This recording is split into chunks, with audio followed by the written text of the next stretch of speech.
Mesdames, Mademoiselles et Messieurs, bienvenue sur le journal de ce jour.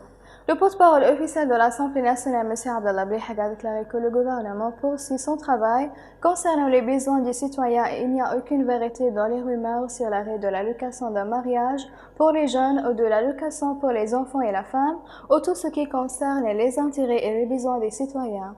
M. Blihag a souligné que la décision est liée à l'arrêt des accords à long terme ou de toute mesure qui s'écarterait des tâches du gouvernement qui ont été convenues avant même sa sélection, qui sont unifier les institutions de l'État et obtenir la justice entre les Libyens, répondre aux besoins quotidiens et les citoyens et de préparer les élections à leur date du 24 décembre 2021 après Jusqu'à.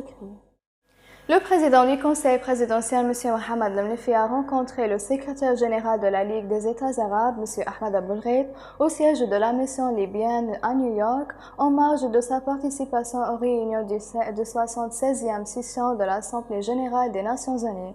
Pour sa part, M. Aboulghait a affirmé le soutien de la Ligue arabe aux efforts du Conseil présidentiel dans la mise en œuvre de la feuille de route qui mène le pays à une réconciliation nationale globale et aux prochaines élections et à retirer l'engagement de la Ligue à poursuivre son rôle de soutien pour parvenir à un accord global règlement consensuel de la situation en Libye.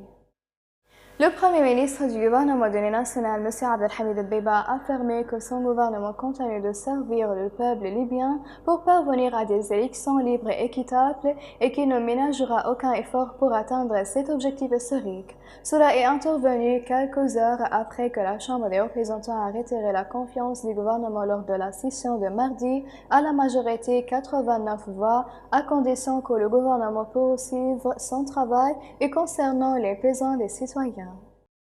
Un certain nombre de Taouras déplacés ont protesté à Benghazi exigeant l'annulation de la décision du gouvernement de l'Union nationale d'établir une zone libre, décrivant la décision comme un empiètement flagrant et un viol des terres de la ville de Taoura.